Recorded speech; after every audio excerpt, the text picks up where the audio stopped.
and welcome to Press Conference. I'm your host, Jim DeLorenzo, the principal of Jim DeLorenzo Public Relations. You can find me online at jimdelorenzo.com. A reminder that I'm always available to answer your questions about public relations, how it works, what it is, how it can help you. Please feel free to email me at jim@jhdenterprises.com, contact me through LinkedIn, or on Twitter, where my handle is @JHD16. In my public relations career, I've had the good fortune to meet many interesting people: athletes, entrepreneurs, reporters, coaches, authors, executives, editors, entertainers, and innovators. My guest today is Candida Seasock. She is a longtime executive and CEO advisor who has formed a new organization, Executive Leaders for Advisory Boards, that includes 45 select company founders, owners, corporate officers, entrepreneurs, and global leaders. Seasock has been an executive at IBM, Deloitte, Grant Thornton, Unisys and CoreStates, among others, serving in roles that included Chief Financial Officer, Chief Information Officer, and Business Development, before she started her third consulting business. She is best known for her work in building high-value market recognition for mid-sized companies. She understands how to quickly generate business opportunities, identify revenue streams, and develop marketing cycles. But today I wanted to talk to Candida about Executive Leaders for Advisory Boards, which has been in the growing stages for the last year or so and has really formally announced its presence to the world most recently. Mm-hmm. Candida, tell me about what Executive Leaders for Advisory Boards, or ELAB as we call it amongst ourselves. Makes it easier. Yes. Mm-hmm. What is ELAB's vision? ELAB was created to support small to mid-sized companies, to help them on all the 4 pillars of their business. Whether you have 1 advisor, 3 advisors, it's based on the fact that companies need outside help for growth, financial security, coaching, training, and all of that. I was doing for a few clients here and there, and then decided in 2014 that the market needed to understand the value of advisory board versus board of directors. Are 2 different function in each company, depending what kind of company you are or industry. I sent an email out to 30 of my colleagues, and I kind of told them very skeptically what the vision was. Right. And 30 of them answered yes, when. And that's how it started in October 2014. And we've been maturing it, we've been setting processes, we've been bringing in unbelievable individuals with credentials that can run the rings around me perfectly. And they all enjoy getting to know each other, and as you get to know each other and communicate and help solve problems, people can then feel comfortable putting you on their advisory board or even a board of directors. I think about 20% of the members, if not more, have sat or are sitting right now on board of directors. Okay. Which is, again, fiduciary liability and all that, and governance. Whereas an advisory board, it's more about the pillars of the business and how these advisors are going to help you. And it took off, and then this year, several emails went out, initiated by one of our members. We call our members advisors, and I was astounded, I think that's a word, at the answer of take it forward, whatever it takes, put a budget together, put a plan together. We want to take this forward. There's nothing like it in the market. Wow. There are peer groups, there are other kinds of groups. We all are familiar with Vistage, Tab, C2, I think it's Ballantree. They all do wonderful work, but people are beginning to understand there's something creative for them. You need both, the knowledge of your peers and then the private part with your advisors. Now, if you would, I kind of know the answer to this because you and I have been talking for a couple months now, but how would a company or a business or an entrepreneur work with ELAB to build an advisory board? What should they be looking for? What are some of the things that you envision ELAB helping with? What we started this year, and it was the fastest naming of an initiative that I've ever seen in my life. Yeah. 6 people did not all have an opinion, but they all had an opinion, and the opinion came back to it's going to be called Growth Company Catalyst. Okay. Because we're helping growth companies to be stronger, to be healthier, to be financially secure. And we invite companies to come in. Right now, it's just me because I have a lot of contacts, inviting these companies. We have a chair. I'm chairing less and less, Okay. which is good. That's basically handling this and talking to the companies and preparing them with our process to present to whatever advisors are interested in that company. So the companies have had benefit of an advisor that they put on their board, and one of them was a board of directors. Another one's had investors. I think one partner of a company was spinning at the end of the 2 hours. There was so much he needed to do. I think he's leaning on one of the advisors. Okay. And their relationship and their stipend, it's their business.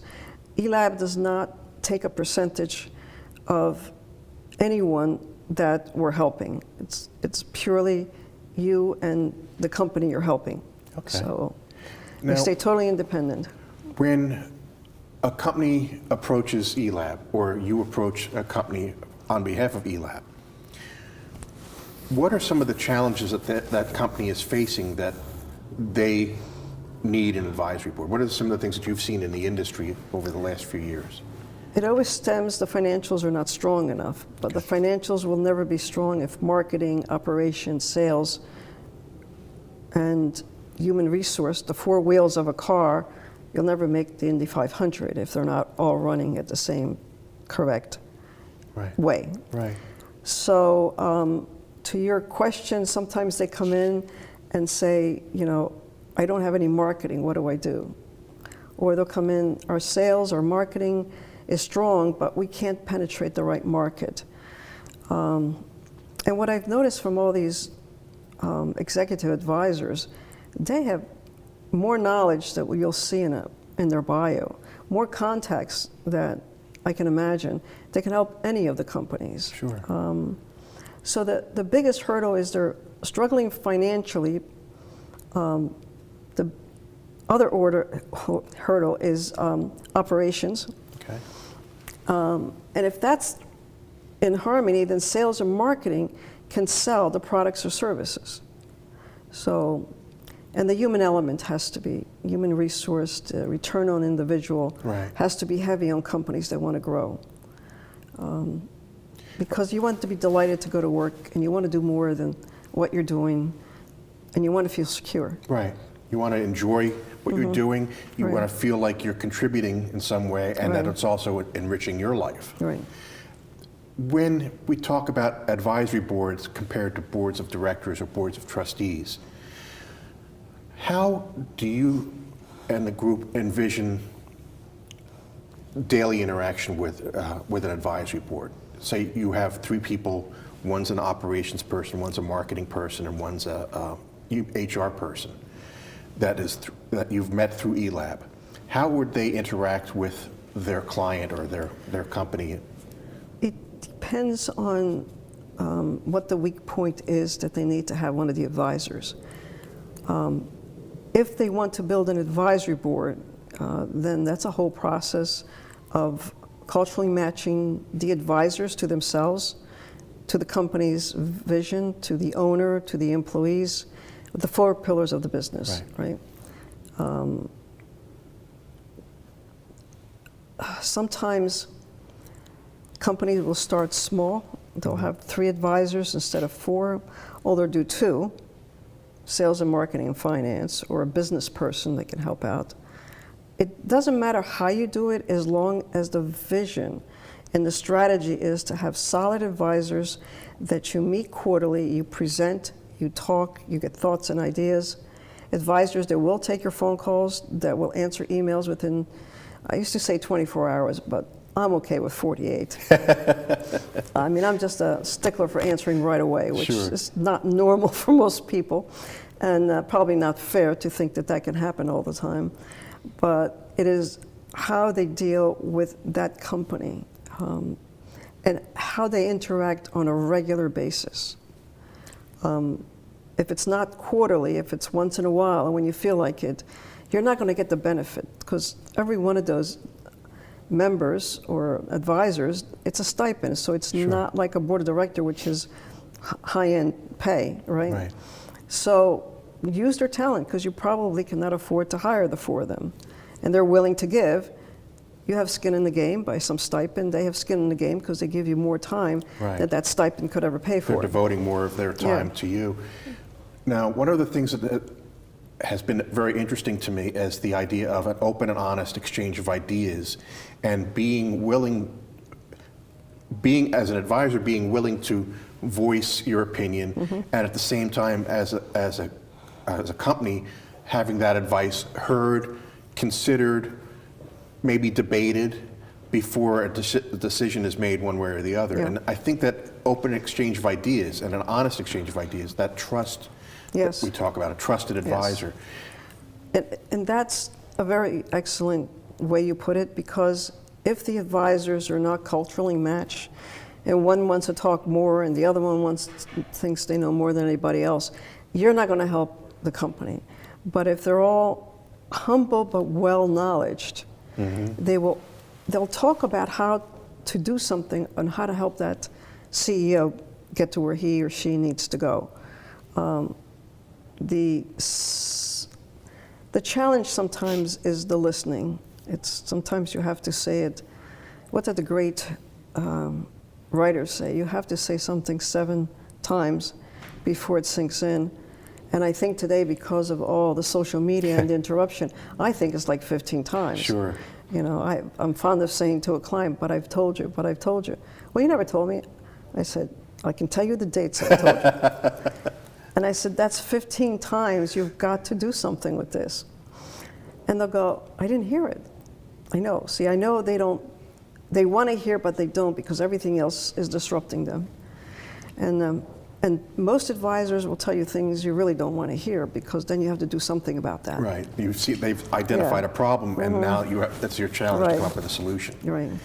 I want to continue our conversation. We're going to take a quick break for some commercial messages, a disruption, if you will. But we'll be right back after these messages. Thank you.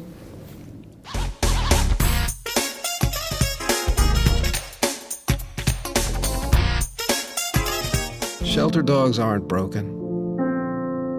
They've simply experienced more life.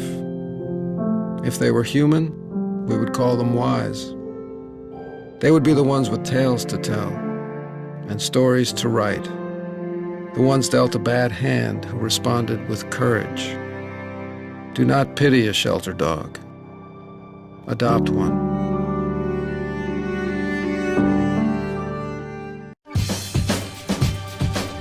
Say we've got grit, and we'll take it as a compliment. Because it's our uncommon drive, our spark within, that brings us together and sets us apart. We are temple made. And when others take shortcuts, when others take breaks, when others take the easy way, we take charge.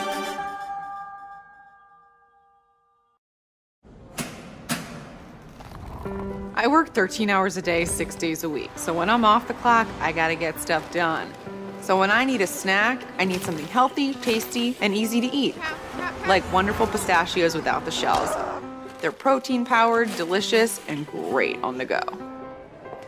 And that's perfect for me. Thanks, Liz. A woman without a lot of time. Whether you're a gourmet cook or just want to eat like one, visit Rostelli Market Fresh, your home for the freshest, locally sourced ingredients to please everyone who loves great food. Our organic meats, quality seafood, and free-range poultry are cut fresh to order. Chefs create culinary-inspired prep foods made fresh every day, which pair nicely with our vast selection of fine wines and spirits. Choose from handmade pastas, artisan cheeses, organic produce, and grocery items, all from the finest purveyors. Rostelli Market Fresh, from our family to yours.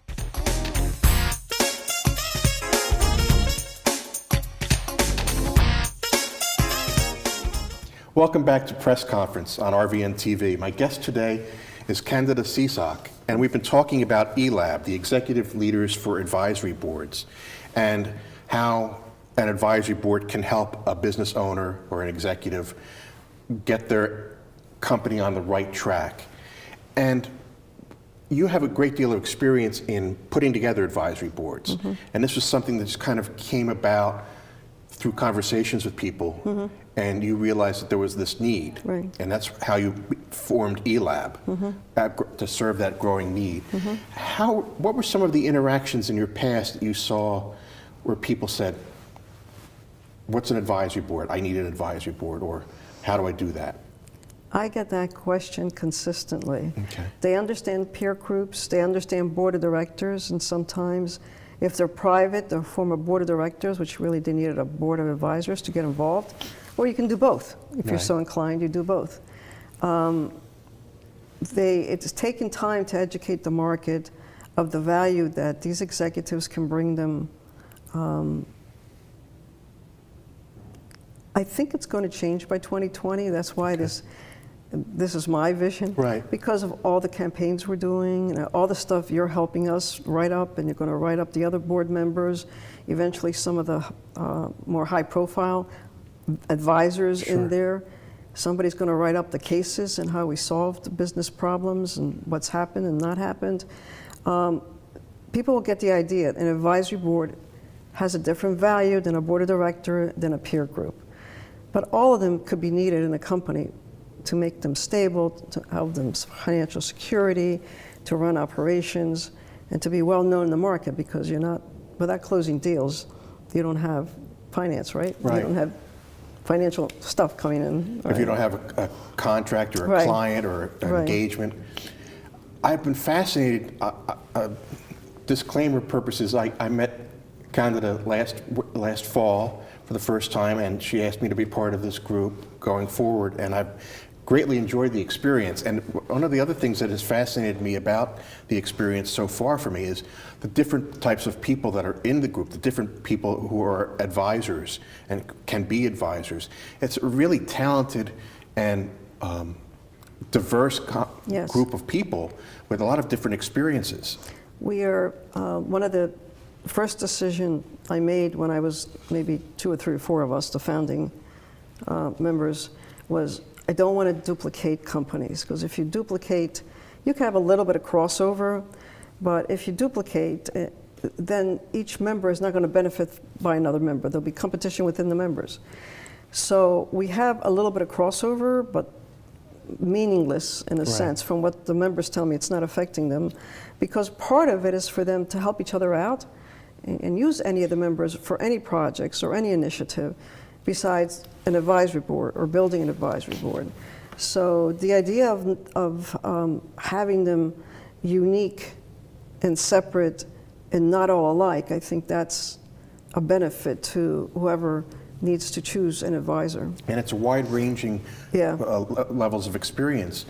And they're all, I think they're all, you went through a semi-process, but they're all basically, I just divulged what I wasn't supposed to do. But yes, they're all, there is a process because it's a private company. Right. We don't go to the market and search for anyone. Normally people search for us. And with these campaigns, you can see people wanting to join because of the experience of the advisors, the 48 advisors, but we can't fit them in because they're too much alike. Right. So I think it's good because somebody is listening and somebody wants to be part of it, besides the board tapping on their colleagues, right?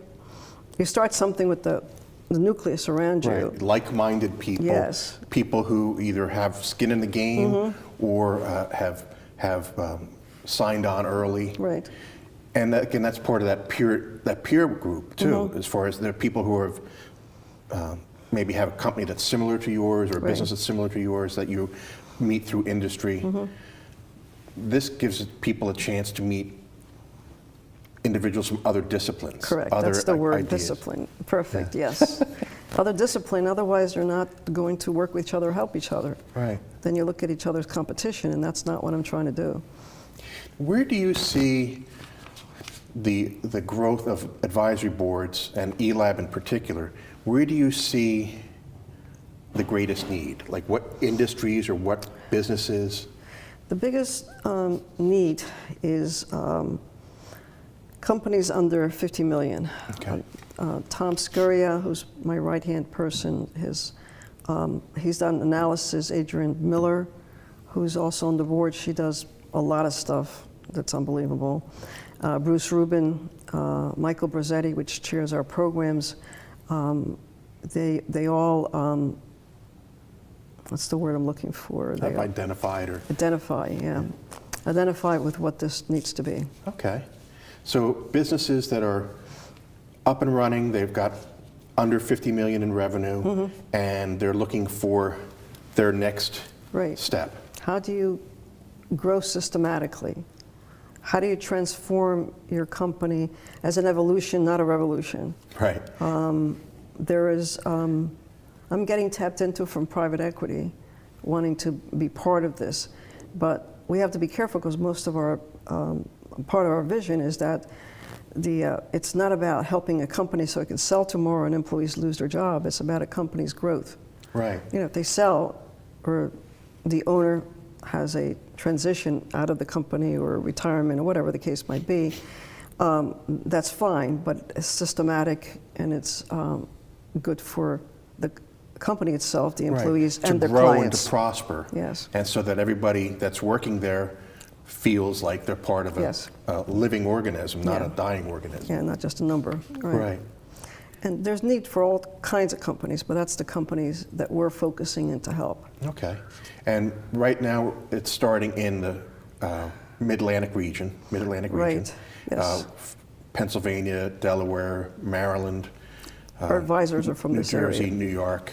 They've been global. Quite a few of the board members, including myself, have had global clients. Right. They themselves could be working for a company that's global. They could be global, but since we're inviting them to come and present at Growth Company Catalyst, it's local companies right now. People who can get there without too much hassle, if you will. Yes. Our finances do not allow us to fly you to Italy. Trying to. Someday, right? Someday. Yeah. So you've got, I think you mentioned the number 48 individuals who are part of this ELAB board. Where do you see that number of advisors growing to? Is it? We're all, the members, the advisor members, and the board, we're all going to keep it at 50 till this model starts to penetrate. What we do in 4 or 5 years, that's not in the plans. Right. You serve the community you're in, and you give them the value, and other companies will find you. I like the way you describe that. Yeah. They see the value that you bring, and the growth comes organically at that point. Now, what do you see happening for the rest of this year? Because we're at the beginning of the second quarter of 2019. I know that we had an economic forecast specialist come in and talk to us a couple weeks ago. Where do you see the growth of ELAB in the next 6 months, 8 months? In the sense of companies coming in to present and our advisors? Well, I'm a bit aggressive on that. Okay. I like to have one every month. But you have to have the first 10 before you get the next 12. Right. You know, and I think that's about all we can handle anyway, because we set the process as we do it. And Adrian Miller has been fabulous with that, and her partner, Bruce Rubin, Jim Tagliaferri has been doing our marketing. They have other jobs, but they fill this in because they see the value of this company. Right. So I think until we get to first base, we're not aiming for the home run until we find the right batter. And Get a couple people on base first. Yeah. It's got to be the right company that we can showcase all over the place, and I think that'll take us forward. Some of the companies that you've worked with in the past, can you divulge any of the people that you've worked with? I know that we mentioned Grant Thornton and Deloitte and a few others that you worked for. They're companies I worked for, companies that I've served, and I've had the business for 15 years, or I've gone across industry. So it's been manufacturing, supply chain, accounting firm, law firms. They all have an interesting, what do you call, persona. Right. They all have an interesting persona. That keeps me pretty well on my toes. I've done healthcare, and I once sat on a hospital board, and I've sat in a university board, but I have never done a what do you call, a pharmaceutical. Oh, okay. Or the ones that are not quite pharmaceutical, they develop the drugs. There's a name, OCR or something like that. I'm bringing in a member that has that qualification. Interesting. I don't. Some of the other members have the business, because business excellence applies across the board. Sure. There's a guy that can do financials. We have someone that's good on the human resource side of it, that's gone across life sciences. Oh, okay. So we just eventually will probably get one person that would like to present, or one company that would like to represent, and then it starts the ball rolling. Interesting.